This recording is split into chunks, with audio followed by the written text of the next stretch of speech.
lebih dulu yang mana yang harus kita pelajari yang berkaitan dengan syariat, hakikat dan ma'rifat Ya. seperti itu. Oke. Jadi begini,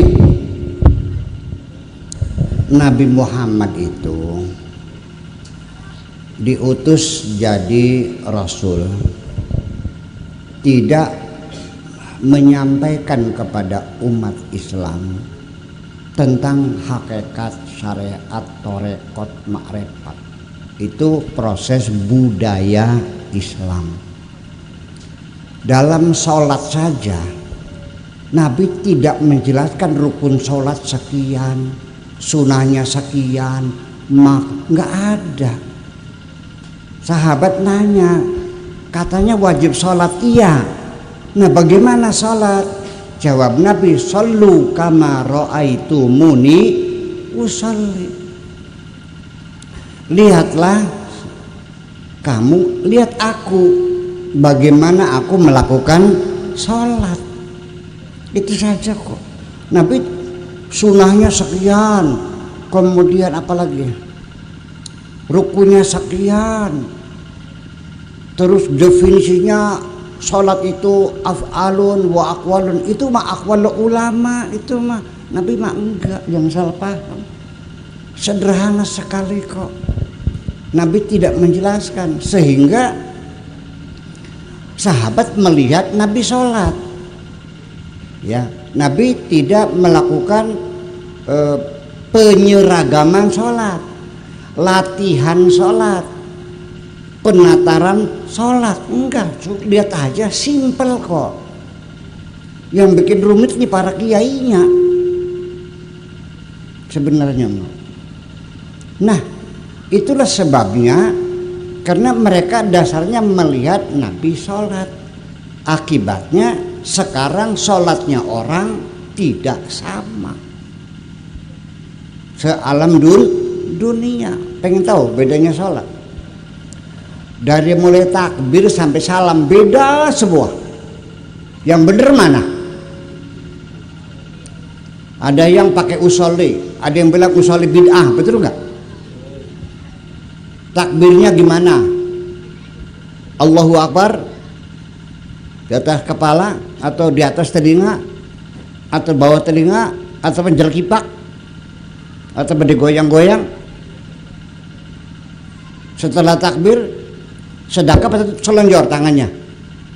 Yang selonjor ada, yang sedekap ada. Ada yang baca iftitah, ada yang tidak. Yang baca Fatihah, ada yang baca Bismillahirrahmanirrahim, ada yang langsung Alhamdulillah. Betul enggak? Tahiyatnya ada sampai tekan dajjal disebutin semuanya. Ada salawat Muhammad, salawat Ibrahim, tuli innaka hamidum majid, assalamualaikum. Yang ngeramu siapa ini? Nah ini kita harus tahu, harus dimengerti. Jadi hakikat orang itu mah perjalanan sejarah. Ketika umat Islam sudah menyebar kemana-mana, nah, jadi bagaimana melihatnya, maka itulah akibatnya karena sudut pandang yang berbeda-beda. Udah sekarang Buya Syakur selama di Paku Sambet ya. Oke. Ini yang hadir pulang. Oke. Minggu lagi nanya, ada orangnya, apa yang disampaikan Buya Syakur Yasin? Percaya enggak? Ceritanya berbeda-beda. Betul enggak? Ada enggak yang bilang, waduh enak banget, pengajiannya ilmiah, menyentuh hati, luar biasa. Ada enggak? Blenak. Enggak cerita pahala, enggak cerita sorga, enggak ada syair-syairan, enggak ada puji-pujian. Lalu ya saya pulang. Ada enggak? Ada kan? Ya sudah.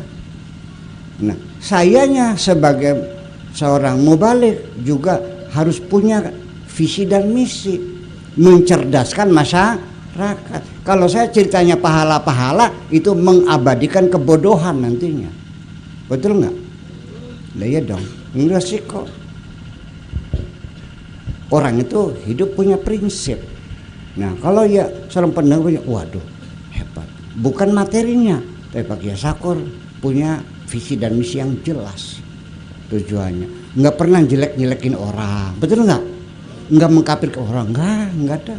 Saya tidak punya rasa dendam dan kebencian kepada siapapun. Nah, itulah makanya ketika berhubungan dengan orang India, di situ banyak orang sakti-sakti. Orang India itu kalau bertapa itu di atas paku 15 hari merendam di dan sakti lah. Nah, nanti itu nantinya akidahnya terpengaruh. Nanti berhubungan dengan Yunani, filsafat, logika, keluarlah Mu'tazilah, betul nggak? Itulah kira-kira. Jadi akan beragam. Nah, ketika orang Islam itu beragam-ragam sudut pandangnya, ada yang masuk masjid zikiran aja hilallah, nggak usaha, nggak nyawa, nggak nanam bawang, nggak nanam sabrang, nggak bikin, ya. Ada yang usaha saja, duitnya bagi-bagi. Ada yang medit buat makan sendiri, orang lain melarat masa bodoh semuanya. Nah, itulah maka ini orang golongan hakikat. Ini orang sudah tingkatan ma'rifat. Ini tarekat. Ini syariat. Nah, saya tidak akan mengatakan mana yang benar. Ya kan begitu? Karena bagaimanapun jangan soka wadan-wadanan, jangan mengecek orang yang tarekat apa itu bid'ah, itu enggak ada tarekat. Jangan begitu, Bung. Hormati sajalah, betul enggak? Nanti orang udah tarekat apa itu syariat, itu masih SD itu. Enggak usah lah. Begini,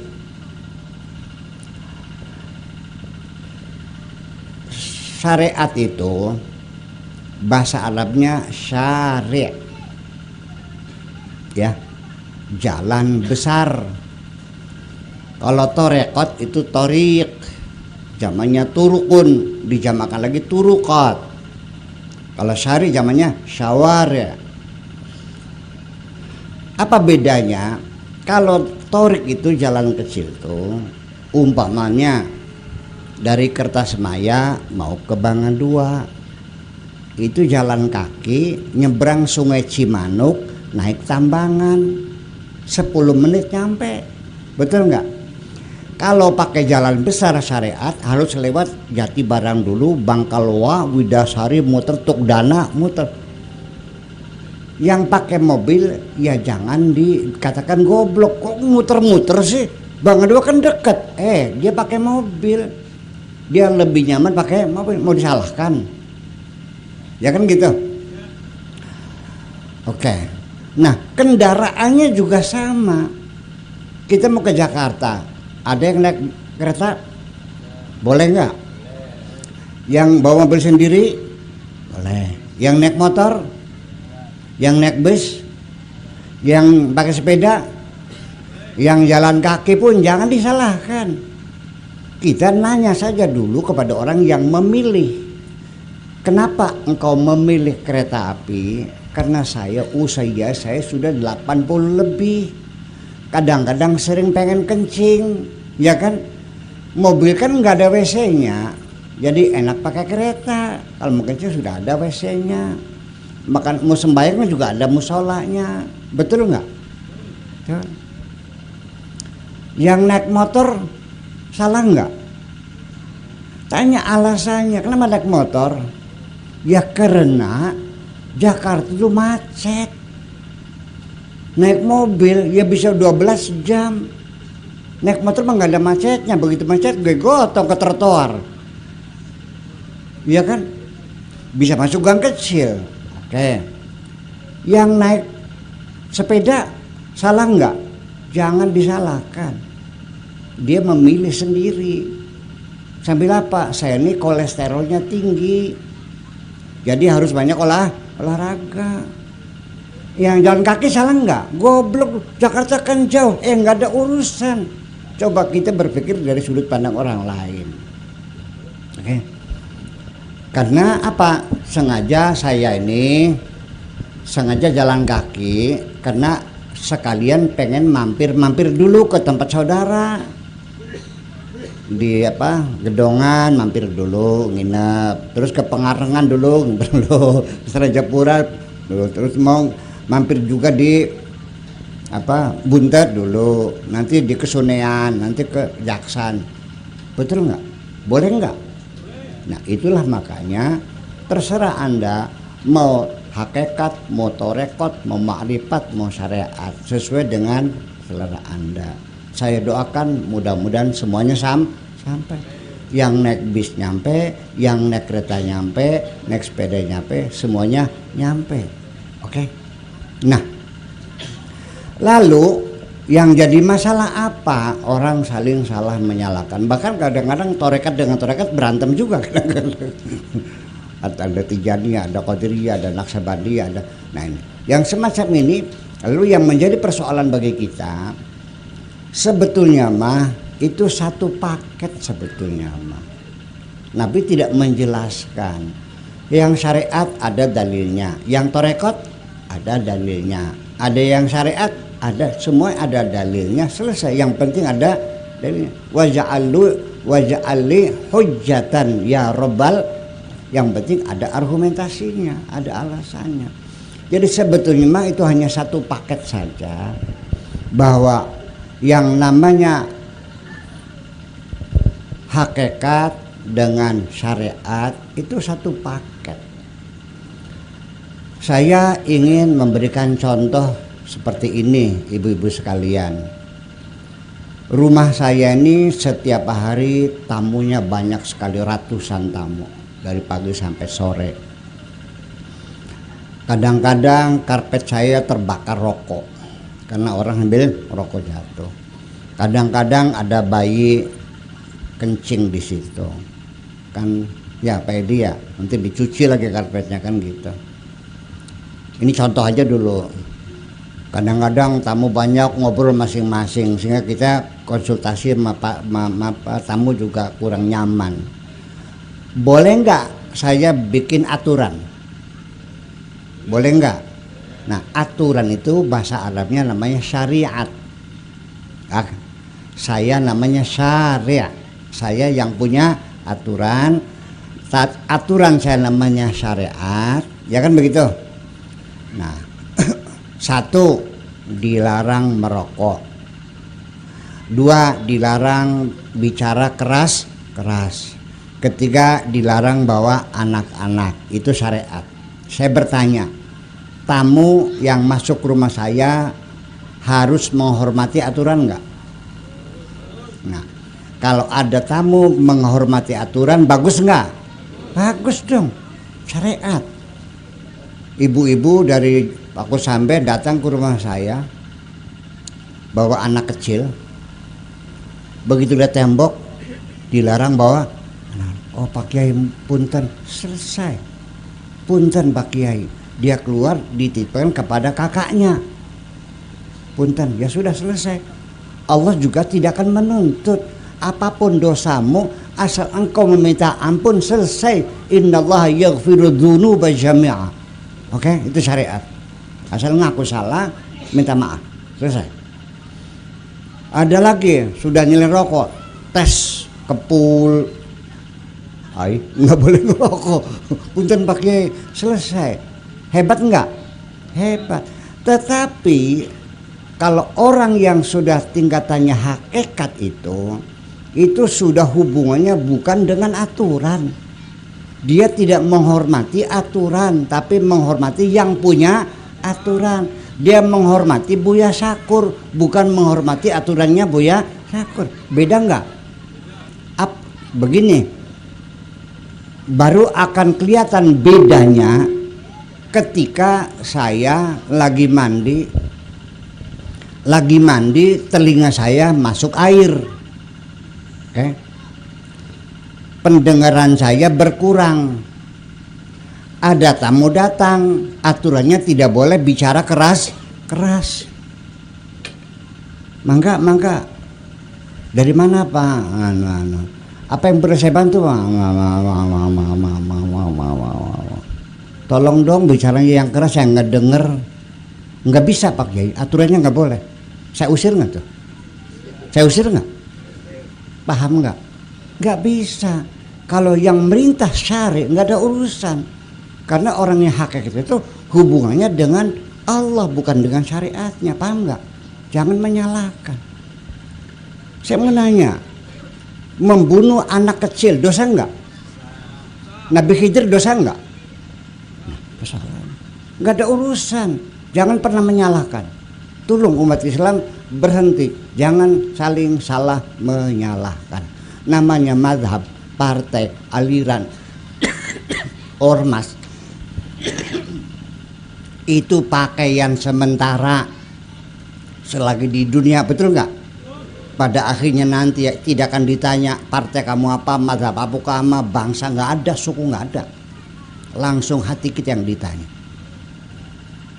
Iya kan? Itu hanya kendaraan. Orang yang naiknya mobil sendiri, saya pakai mobil sendiri, pakai naik bis aja. Ini pramugari cantik-cantik, nggak tertarik dah. Ada snacknya, saya bawa sendiri, kan mahal. Ini apalagi mobilnya 6 cc ini, 6 silinder. Ini kan masih 2 juta habisnya. Nggak ada urusan duit gue kok. Kenapa? Nyaman. Saya ingin menikmati dong mobil saya. Gimana lagi? Masa nggak boleh? Ya kan begitu. Berkendara silakan, urusan dunia. Yang penting tujuan kita sama, insya Allah kita sampai. Doakan teman-teman kita yang kendaranya lain, doakan semoga mereka nyampe semuanya. Setuju? Jangan didoakan suruh masuk neraka, gimana lagi? Neraka. Memang kamu senang ada saudaramu masuk neraka? Jelas dong. Betul nggak? Dah iya. Kebahagiaan itu kebersamaan, bukan sendiri-sendiri. Kalau kamu tidak sakit hati ada orang yang dihinakan, kebahagiaan Anda bohong semua itu. Iya dong, bareng-bareng bahagia itu. Aku pengen masuk surga bareng-bareng. Sekalipun hakikatnya saya nggak pengen masuk surga, nggak apa ya. Tapi saya doakan masuk surga, silakan. Kalau kamu mau surga mah, saya doakan sampai, nggak ada masalah. Nah, itulah makanya jadi bedanya satu paket. Nanti torekotnya, nah itu etikanya. Nah, situ pakai etika enggak? Ngetok pintu berapa kali? Pakai didorak pakai kaki apa pakai tangan? Digebrok pakai jentik? Nah, berapa kali? Tuk, sambil ngomong apa? Nah, pinter sih aku. Assalamualaikum, Buya. Assalamualaikum. Nah, kalau belum dibuka masuk nggak? Keduh. Itu torek itu adalah prosedur protokolnya seperti itu, paham nggak? Jadi artinya bahwa itu nggak usah dipertengkarkan dan itu proses budaya, betul nggak? Nah, jadi artinya kita jangan berkecil hati. Orang tetapi standarnya kalau bersyariat harus bagaimanapun, betul nggak? Mau marifat, torekat, hakikat, mangga, tapi tetap syariat adalah pintu gerbang untuk masuk ke dalam rumah, betul nggak? Harus lewat pintunya syariat. Sekalipun orang ngaku waliullah, udah tingkatan hakikat marifat, ternyata nguyu bari ngadeg, beli ngandel kita mah. Ternyata beli sembayang aja, percaya? Tetap. Standarnya menurut saya bahwa syariat itu adalah pintu masuk, terus pakai syariat. Bisa nggak masuk rumah tidak lewat pintu? Lewat apa? Kalau masuk di jendela namanya apa? Oke, terima kasih.